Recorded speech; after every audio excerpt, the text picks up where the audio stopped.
Okay. Okay, John. So here we are in Tramore Golf Club in the lovely sunny day. And before we first of all, let's just talk about your own family. I know obviously you're famous as regards well known from the point of view of the pub that you had. But what was your own family origins? Where did they come from and all that? Well, I was born in Tramore. My father was a Tramore man. My mother was from Waterford. Her name was Mar, actually. Not certain, but they tell me she was a distant relative of Thomas Francis Mar. Now, that's not fact, but she spelled it with Meagher, the same spelling. But I was born in Tramore, in Summerhill, Windsor House. I went to school in Tramore. My father's family lived in Tramore. His father emigrated to America in 1921 after the ambush down the rivers, not Riverstown, but down at the Metal Bridge at the time. I think he was a small bit involved in the Republican IRA at the time. They tell me I didn't know this years later, that he had to scale the back wall because the black and tans were around at the time. They were rounding up anybody they could in that situation. But there was the proof the pudding was in the eating, as I want to say. There was 2 bullet holes in our front window upstairs, in the landing window, where the black and tans shot at the house in that time, 21, 22, or whatever it was. But the window was never repaired. It was repaired, but it was never replaced, the glass, because in the old days there was a suicide small glasses windows in the main window, but the 2 bullets came in the side windows, and there was 2 washers, steel washers, put in the 2 holes in the window, and they were there. I remember growing up, they were still there for years afterwards. And I think eventually the window was replaced, I think many years afterwards. But that was the background to it. So he went to America then? My uncle went to America. That's the man I'm speaking of. Yeah, and he lived in New York for, in 21. He died there when he was 86, in 2006, I think, or 2001 or something. He had a lifetime there. My brother followed him my own brother followed him some years later, and he spent 40 years there and came back to retire. And sadly died when he came back here after about 5 or 6 years. But he had a good, fulfilled life, I think. Are you all right? He's very fussy. So when you were born in Tramore, what was your earliest memory of, around the streets and growing up? My early memories of the streets, compared to today, going on the main street in those days, the petrol pump the cars were very scarce naturally. Our main playground was the road with a hurling and football on the street. And the guard would come along and steal our ball and hunt us off the street again. But there wasn't that much money around in those days, and you made your own enjoyment. And I played handball 3 times a day, played football and played hurling. So if we hadn't the sport, we were very limited in what we could do as kids. But we did all those things. And we built our own 2 canoes at home. We built them at home, my brother, myself and Noel Power, another friend of ours. Built them with timber lats and canvas. We steamed the lats through steel, a downpipe, steam, and softened the lats, built the canoes, and we went fishing. We often fished off the Middleman with canoes, canvas, with hooks hanging out over the side. Today we'd be all signed in, I suppose, if we did that. But that was the way it was.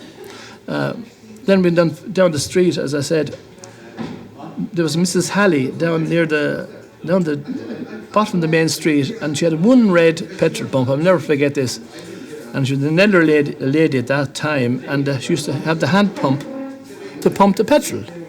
So, but we were still lucky, really. As kids, we were lucky. I said it before, and I say it again.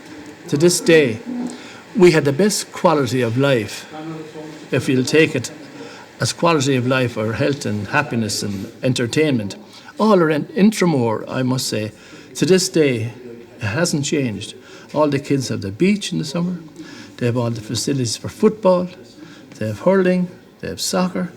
They have every sport under the sun, really at a very, very small fee for this day and age. But in our day, we had it free of charge because that's the way it was. But we had some great times. And did you, I mean, the fact that you went off canoeing into the sea, were you all good swimmers?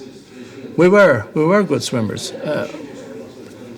Those days, we built a raft actually. We built a raft with big 45-gallon tar barrels. Some crowd of the lads. We used to live in the pier in Tramore. When I say live, we were there every day during the summer, during the holidays. And we built a raft and we put it to sea, and we swam it and pushed it out to the Gilmean, that's near Newtown Cove. And we anchored in the Gilmean, so we had a raft. These are all our pastimes. And great achievement at the time. We actually swam, 6 or 8 of us pushed it, got up, had a rest, pushed it the whole way out, swam it. But that was a real task at the time. But we did it and enjoyed it. As I said, we had great enjoyment. And you were obviously very sporting. Yes, I was. Did you play for any teams? I did. I played for our own Tramore football team, hurling team. Played inter-county hurling actually with Waterford. Played inter-county football with Waterford. I think, I shouldn't say it, but I think I had a distinct privilege of being recognised by the Tramore Council, for being the first Tramore man to represent Waterford at senior hurling. I think, yes, I was the first even. They congratulated me publicly, so it was very nice, yeah, nice to get it. And who did you play with on the hurling team last day?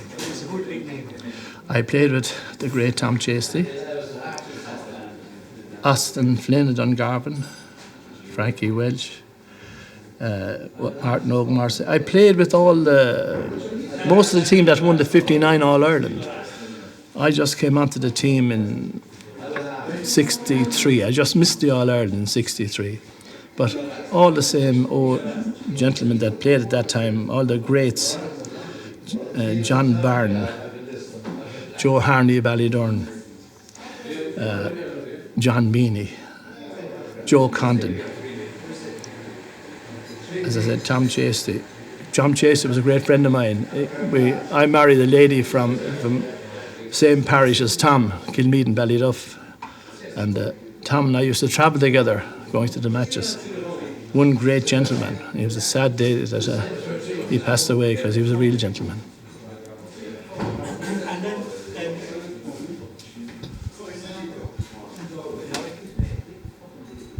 Am I? so again, just growing up, you mentioned the petrol pumps and all that. What other shops stand out for you when you were a child? Like, where did you get your comics, or where did you go for sweets or whatever? Well, in those days there was a bakery, John H. Lodge, who later on was Summerland Bakery in Waterford, or Gold Crust at least, I should say, Gold Crust. And he was the first shop in the street going on the right hand side. Then there was the L&N tea company down further. There was actually a unique. There was a gun shop in Tramore on the main street, which sold guns and fishing rods. Joe Galeese, he was down further. Then Tom Martin's, with all the comics and the daily paper, newsagent halfway down the street. Then Hogan's the chemist was next, and we went down further. Then Shallows at the very end of the hill, down where the hotel is today. Tommy Bowen had that hotel afterwards.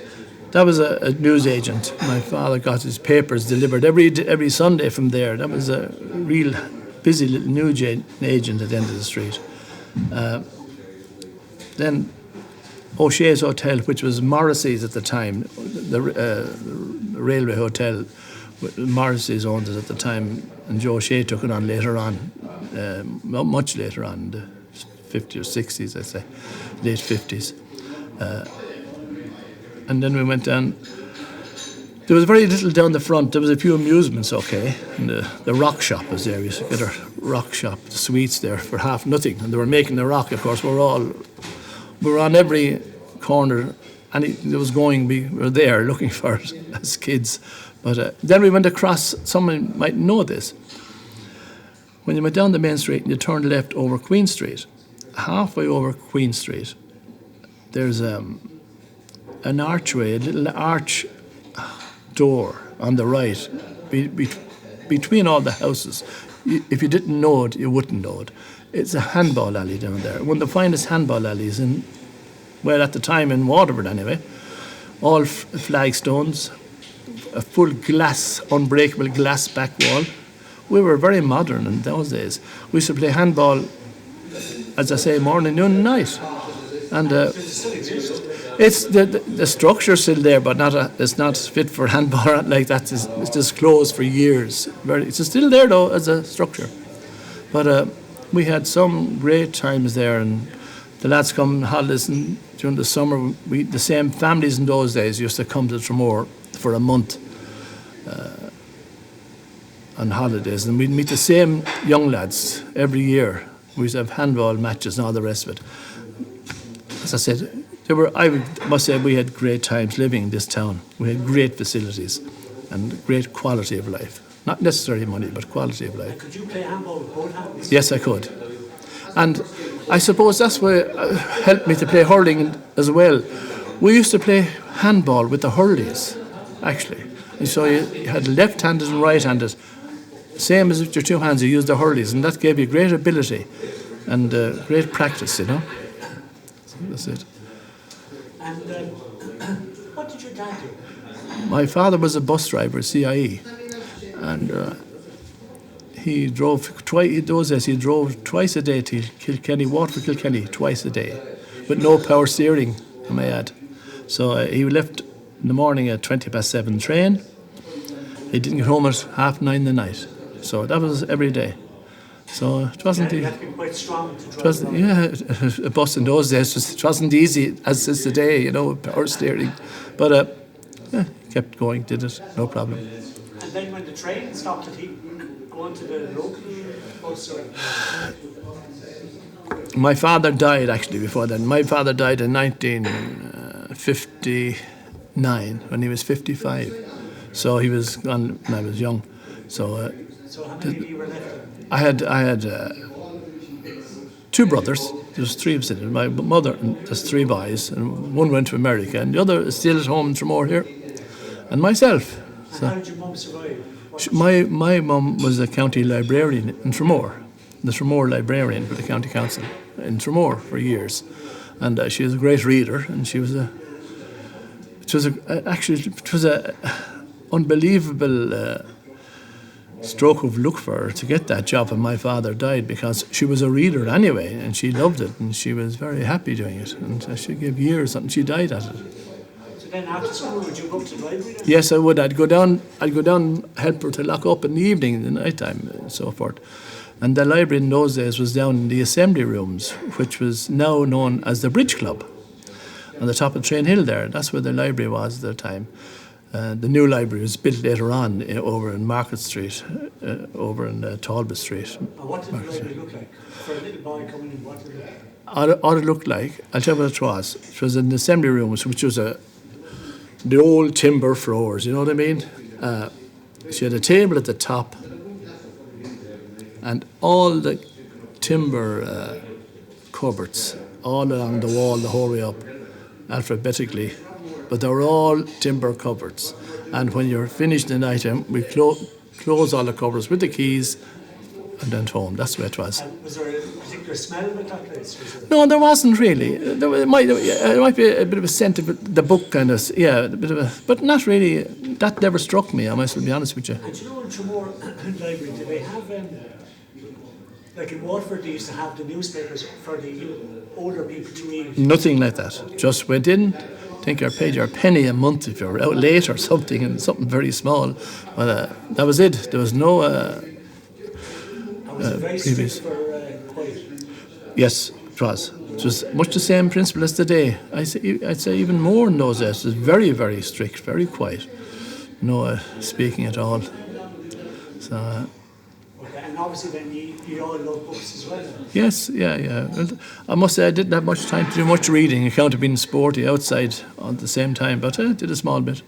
But my mother was the real reader in the house, so that's then, it.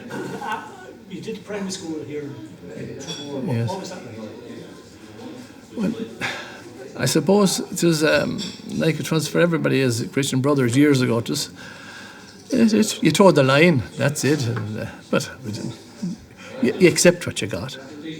You did your homework, you went to school, you did your own thing. Well, you did what you had to do, what you're instructed to do. And you didn't do it, you paid a penalty, one way or the other.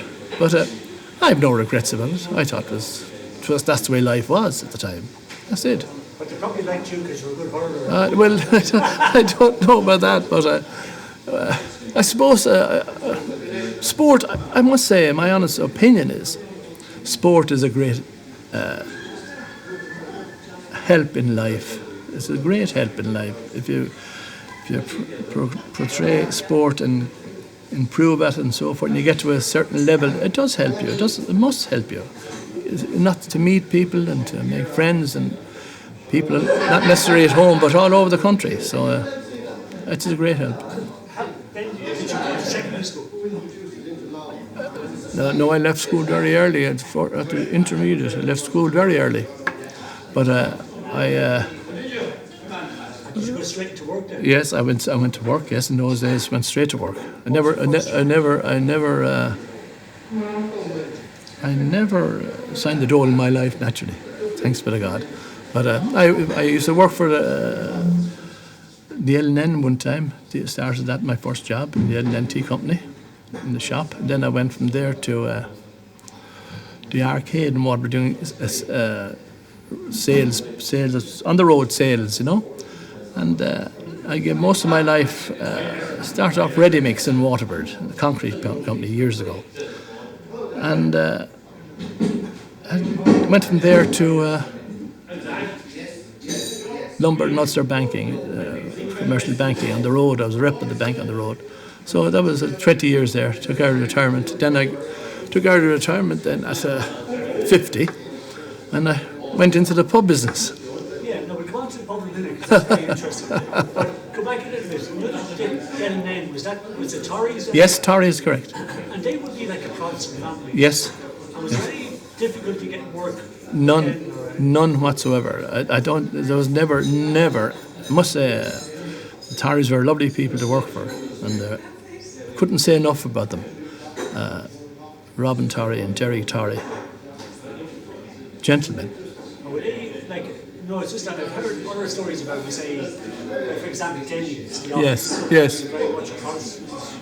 Yeah, that could have been this case, but there was never any hint of, what's the word I'm looking for, dissatisfaction. Or I think they were just lovely, sound people to work for. And then how did you meet your own wife?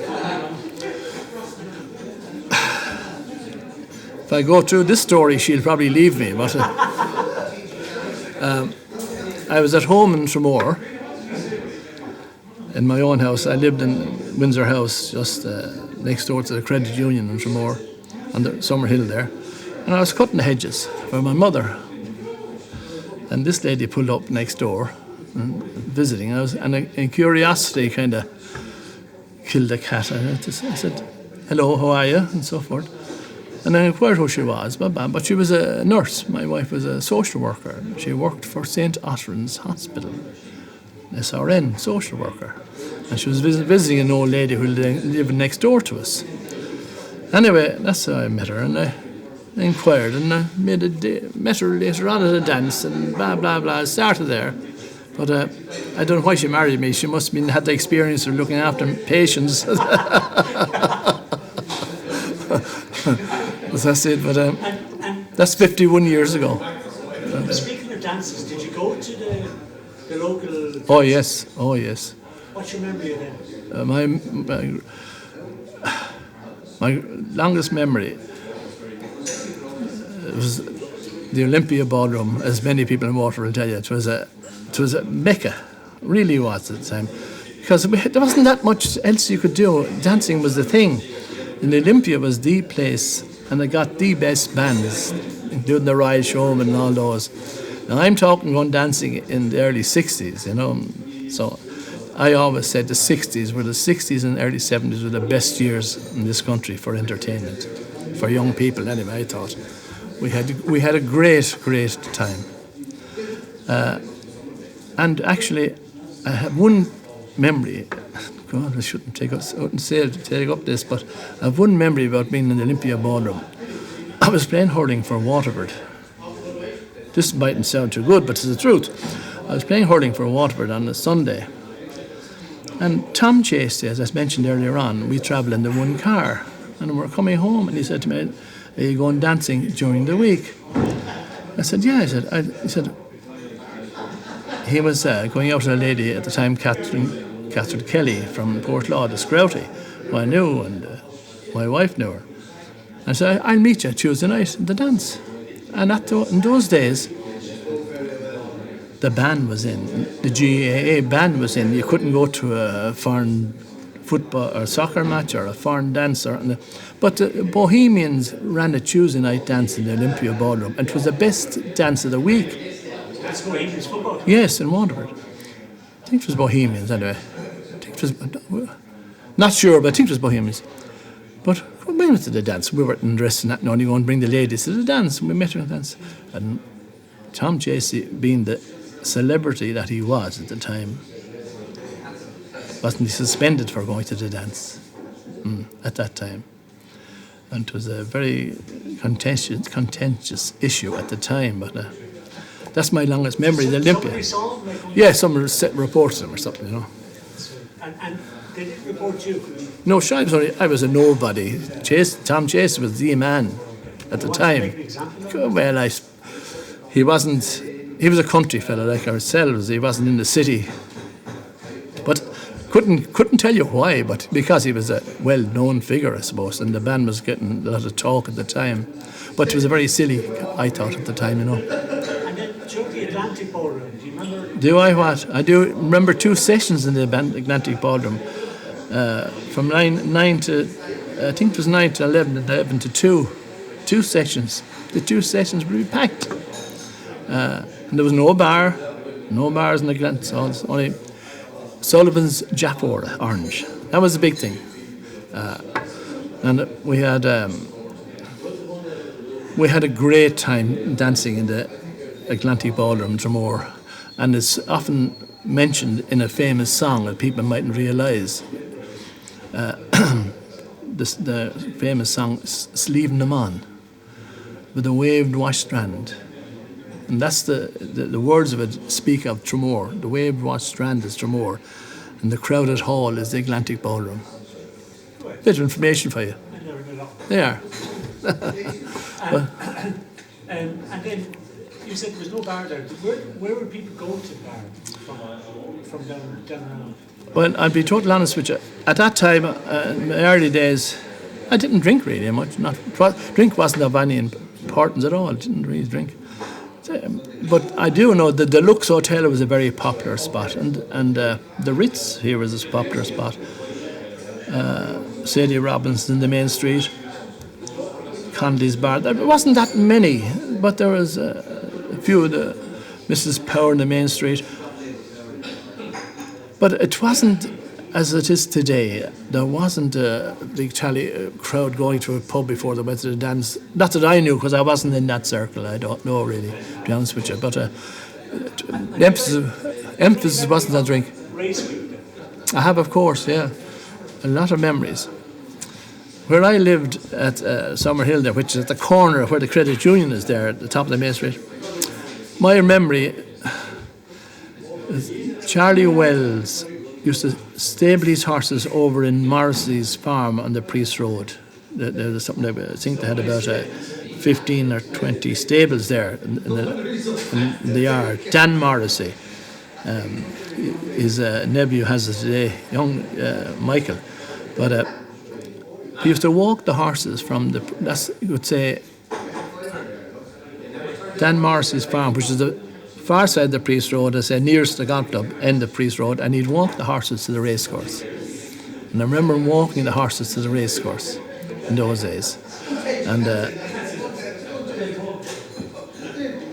my father might say to me, get a bucket and a shovel.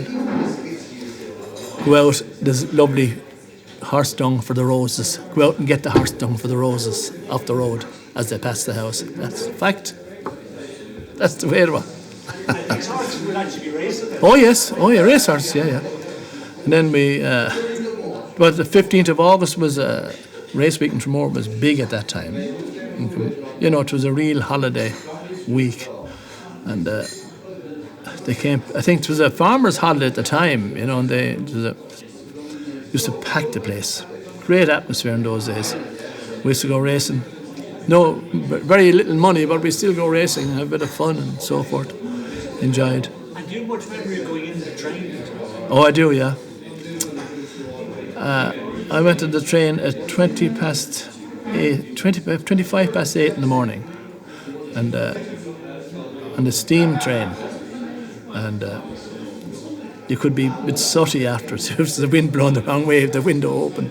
But oh yeah, I do remember going into Waterford, and I remember actually I was only a young man, and it was 47, I think. I was only 3 or 4 when the train came through the wall at the Lux. The engine came through the wall out onto the road. You remember that? You didn't see that? I thought you might have heard it by now, but yes, I was down there looking at it. I think it's 3 or 4 at the time. Can't remember. But I remember bringing up my father, seeing it and hanging out over the wall, the steam engine. But there was no one hurt, I think, at the time. It was grand. Then they went on to a diesel train. And we often said, of course, everybody says in Tramore, only if we had that steam engine today, wouldn't it be something? To be something like the Greenway on tracks, you know. And John, tell us then, how did you get into the pub business? What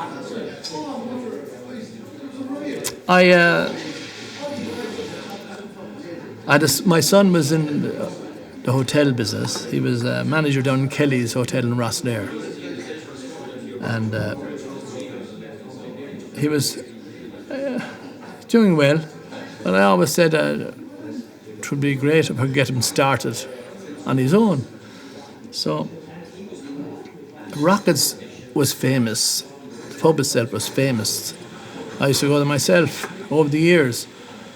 And we did some bed and breakfast, my wife did for some years, and we'd send them up to Rockets because it was unique.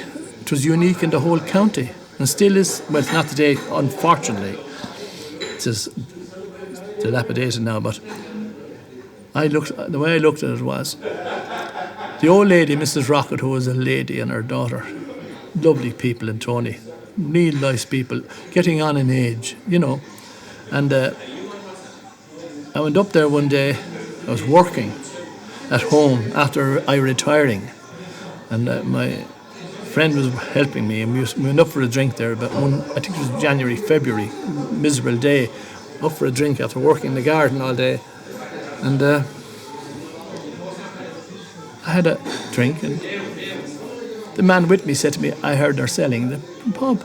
I said, "You're not serious. I think that they went to sell it a few times before, but it never actually was sold." I said, "That's a rumour, probably."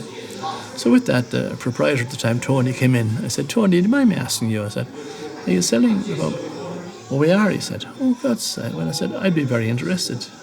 And he said, "Well, John Ronan, the auctioneer, is looking after it." Like a long story short, went from there and I bought it.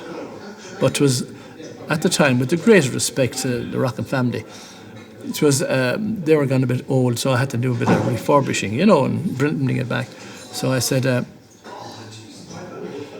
rang my son and I said, Rockets for sale. Are you interested in coming home? We'll buy it and we'll do a job and we'll go. And of course he was delighted. So did that and got in a new kitchen and others. Did what we had to do, to update it. But kept the old nostalgia there. I wasn't putting in a new city bar. I was keeping it old as it was. I've been an open fireplace and the smell of the turf alone was give you that atmosphere. And it had to keep that atmosphere. That's the way I felt about it. So we did that. And we were there about 10 years. What I did actually, I'll be honest with you, what I did was, it wasn't doing the business when I bought it naturally. So I had to do something about it. So I had my own ideas. And what I did was this.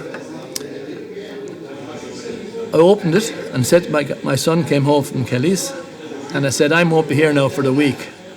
I'm going. I said, where are you going, Dad? I said, I'm after getting some leaflets printed. And I said, Rockets, this place is famous for crew beans and spare ribs, homemade brown bread, and chicken breast. Now, we're not interested in doing steak, paninis, any of that, I said. It's just famous for one thing, food that was boiled. As I said, Call Cannon, ribs, crew beans. That was the basis. And anybody came to Rockets for food, no matter where they came from, they knew in advance what they were getting. So they wouldn't bother coming if they didn't want it, what we had. So that eliminated all the problems with food, chefs, everything. So anyway, come back to where I was going to tell you minutes ago. I went off myself for a week, and I knocked at every factory in Waterford City. That was the industrial estate at the time, Paddy Brown's Road. And I asked to see the secretary of the social club, if it was possible, some girl or whoever it was. And nine times out of 10, the girl in reception would be involved some way with the social club and said, oh, Mary so-and-so is involved in that, no problem. So she got her up and I said, look, do you ever hear of Rockets of Tramore, the pub, West End? Oh my God, I heard we said we do crew beans and ribs. I heard my dad talking about it for years and they weren't doing it. They were just flabbergasted. I said, well, we're back in business, the same as your dad had years ago, and we're doing the same again, and we're back in business, blah, blah, blah. And so I did that with all the factories, and any 21st birthday parties, and this and that, stag parties, that I wanted. Then I went to the glass factory. I went to most of the places. And actually, I got up and I went and looked for it. And when I had that done, there was a friend of mine living in Killarney, and I said to my wife one day, I said, I'm going to Killarney Monday. I'll be staying Monday night and I won't be back until Tuesday or Wednesday morning. I said, oh, sure, I'll go with you. I said, oh, you can, no problem. I said, why not? I said, but I'll be working now. I said, I won't be going to dinner with you. So we went to Killarney. My friend knew where the couriers, all the coaches, where they all had their own little spot when they were finished. Because in other words, they couldn't drink when they were driving, but when they got into Killarney that night, most of the coaches come into Ireland and hit Killarney sometime or other. So introduced me to a couple of good friends of his that he knew, and I said, explained to him what I had, so forth. I had a bit of room and so forth. I had the first coach the following Thursday, and then I had to after 2 weeks, I had to get a diary and say to him, first come, first served. I was inundated with coaches. Now, I couldn't take them all, naturally. But what I did, I took 2 a night. That doesn't sound much, but it was only a pub, you see. And a lot of Americans in that, they're quite pleasantly plump, some of them. They're not going to stand. So I had to make sure in my book that they were comfortable, that the courier was not going to get any bad report afterwards, that his customers would be happy, and I make sure that courier is happy with me. So I limited it to 80 a night, 70 or 80. If there's 3 coaches, if there was a small crowd in each crowd, I'd fit them, but I wouldn't overpack it. And it just took off like a bomb. And we had 10 great years. And then we realised this: no smoking, driving. And my son was in America for a couple of years, and he said, "Dad, you know what? It's getting like America here now." He said, "All the young people in America don't go out drinking at all. They go home, they buy their beer and they go home.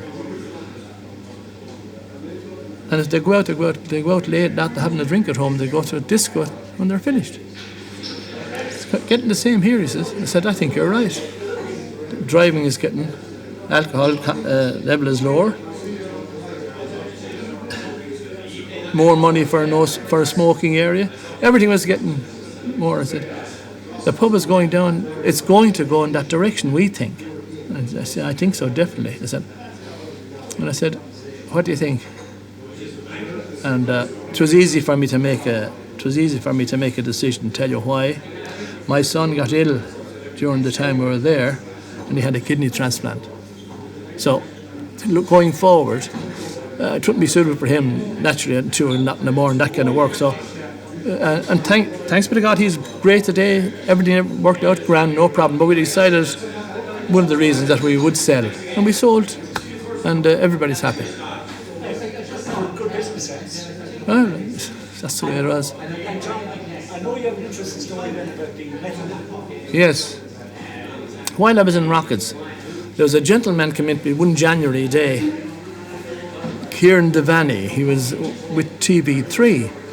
He was just came in out of the blue on a very wet January day, and he introduced himself and he was chatting. He says, "I was looking at the metal man," he says, "over there." "Yeah, that's right, son." And you know the story about the metal man for there, keep away from me, for these are the rocks of misery, and so forth. And he said, "I'm doing a bit of a research on the metal man." He says, "I'll tell you why." He said, "I'm from Sligo, and we have a small metal man in Sligo Harbour as well, in Ireland. And there was a third metal man," he says, and there was a 3 or 4, he wasn't sure, and one was transported to Australia. So somebody said one was lost at sea. There was only 3 made. So I said, "I don't know about 3 or 4 made, but I have the third one anyway." I said, "Down in the shed." So I have a miniature in the shed. "You haven't?" "I have," I said. So I got it, and he was amazed at this, and he wrote an article about it afterwards. But I had the third metal man, and I had him, and I was at to put them up on the bloom, and there was outside the pub there was a store, a shed, a building, and I put him up on that but sure, somebody some night came along and jumped up the wall and tipped him over on me. But anyway, so I suppose some of the lads having a few beers on the way home, whatever it was. But anyway, that's the way it was. Where did you get it from originally? I bought him in an old antique shop in Waterford. And some house he came out of, the man said to me, the antique dealer said, he came out of some old house of hundreds of years ago. But I don't know where. He didn't know exactly where it came from, but I said it was very interesting. And of course, my pub was called Rockets of the Middleman. That was so naturally I had to buy it, £100 or I think it was at the time, something like that. But it was something I had to buy naturally, and I got them repaired then. My son knew one of the boys in Dublin is into the sculpture, and he came down one day and I think we did a barter system. He repaired him and I fed him, his family, something like that. But Kieran Devaney, and he wrote an article and he inquired actually about the actual third middleman that was built at the time, that went to Australia, and he made a few inquiries there, and it was never got to Australia. There was no recall of it being in Australia at all. So that's it. There was a famous person who built it, who made the metal man. Was it Kirk? I can't remember. It was a Kirk, I think it was. I'm not sure. I can't remember the name now, to be honest with you. You'd have to look it up. My memory is that good. But but he's also responsible for Nelson Spiller. That's right. That's the same man was Nelson Spiller. The man Nelson Spiller. Kirker. Yeah, I can't remember. And tell me, John, I mean, here we are in Tramore Golf Club, and I suppose historically that would be unusual for a GA man to be playing golf in Waterford or Tramore. I mean, obviously times have changed. Yes. But I mean, back in the day, golf would be seen as the sport of the gentry. I suppose it was in years gone by. Yeah, I'd say it was. I mean, as a child, did you ever come up here or a young man? Or... No, I was too busy playing hurling, really. But I'll tell you, I when I got to 28, I think, hurling was starting. The football was actually had a car crash, and I sprained my two ankles at a car crash, and that was hurling finish kind of thing. You know, I was at that age.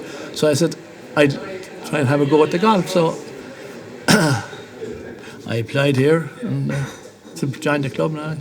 Again, I suppose the fact that I was sporting, as you said earlier on, probably helped. You know, I joined here, no problem.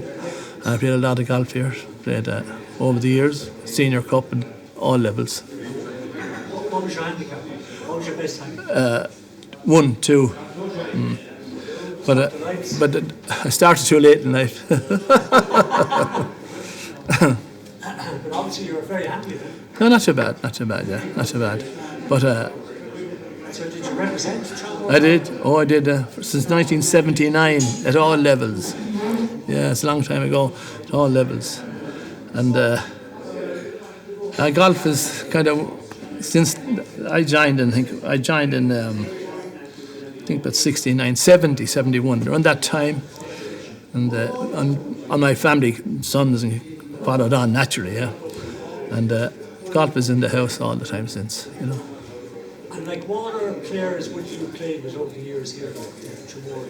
I had played with some of the great players, Michael O'Sullivan, Miss Pat O'Sullivan, Michael's sister, who played for Ireland many times. Great player. Beth Hebner, she's dead now. She played with Philomena Garvey at the time. She's another international lady player. She was very great player, super player. Her brother Michael was a great player. Joe Brown here was a brilliant player. I remember them, they were just finishing, nice starting, Joe Brown was. But Michael Burns here, he played for Ireland as well, and Michael is still a member here. Eddie Power, played a lot with Eddie, and he's my next door neighbour, and he won 3 Irish close championships, and there's some great golfers around here, yeah, very good, and well represents the club very well over the years, you know. But as I said, we got involved in golf. Then my son married a golfer as well, so it's just golf all the way. So yeah, my daughter-in-law played for Ireland for a year, well, a good while, yeah. So that's the way now. Could be worse. It's a big TV sport. Oh, it is. Oh, yeah. Oh, very much so. Very much so. And do you think it's good the way it's going, or would you think it's? Well, I think it is great. I think it is great. When we were kids, we played hurling and football. It kept us occupied, gave us something to do. We weren't going around causing trouble or doing anything like that because we were too involved in the sport. And I maintain any young people that are involved in sport, it's the best therapy you can get, especially team sport, naturally starting off. But when most of the people are playing golf, you mentioned earlier on about the GAA and golf, you see, today, believe you me, today, the members of the GAA are unbelievably strong in golf. Unbelievably. They have the Hurlers Golf Society, which any ex-hurler played for his county at any level. There's a golf society for it. Football's a golf society. Excuse me. The GAA is so much into golf. It's a natural progression after playing hurling, you know. But I think there's and for the young people today, the club is going very well financially. Everybody's under a bit of pressure at the moment. Naturally, they have been, but everybody get over that. So on cycle, come around again, no problem. Did you ever try to handle cricket? No, I didn't. I see them at the moment. That's very good. They're doing well. My namesake O'Brien had 100 yesterday. He's second century, I think. But they often say that the best hurling counties were also great cricket counties Is that right? in history. If you go Oh, back, yes, yeah, I didn't realise that. it makes sense. I suppose. Yeah, of course it does. Yeah, it does. Yeah, I tried baseball one time. I was in America. I was there on holidays with a cousin of mine, and her son was going up to the baseball one Saturday morning. So I went up with her. Sure, I was nearly signed up there and then, but I came home. You had to get the hang of it. Oh, it was. It's very same thing. You know. Way. Oh, yeah. It's much the same, really. You know. So obviously you've got a good eye on it. Well, just if anybody playing hurling it, you know, it's a natural thing. You know what I mean? You either have it or you haven't it in that sense. You know what I mean? An eye for a ball. And now, just to get you into trouble before you finish, what do you think the present Waterford hurling team? Do you think we have a chance? Will I finish on a funny note, will I? And this is a funny story. And I'm going to answer your question like this. We have a bit of fun every time we have a bit of an outing or something. There might be a sing-song, you know. We had a birthday here the other day. The man out the door a minute ago, it was his birthday, and he's a Cork man, right? And as a fellow said, he pushed out the boat and he spent a few quid. But we had a few drinks there at the bar here. And someone said, if someone sing a song, there's only 10 of us, 12 of us, someone sang a song. That's nice. And he sang a song, and of course they made me sing a song. Wrong. So him being a Cork man, and we're always having banter between Cork and Waterford, hurling, all the rest and so on. I said, I'll sing the Daisha. I said, that's the Waterford song. He was saying the Banks or something, but anyway. But I said, I'll do my normal. I said, I'll sing the Daisha, the first verse. And I say this the whole time, saying it for years here. I'll sing the first verse, I said, and I'd stop then. I would sing the chorus, and I'm finished. But I said, I told you before, and I'll tell you again, I'll sing the full song when we win the All-Ireland. And that was it. And what did I do? By pure coincidence, John Casey, a friend of mine, was alongside of me. And while this banter was going on, he went out and he came back in and he handed me his phone, my lovely Daisha, with all the words on it. So I had to sing the whole lot of it. And I said, well, that's some coincidence now. We'll win the All-Ireland this year. That's it. I will hold you to that, John. Yeah, okay. Sorry, thank you. Thanks very much. Okay, thank you. A lot of crap, I suppose. That was wonderful. It was wonderful. Thanks I enjoyed it very much. Was it okay? Yeah, that was lovely. You sure?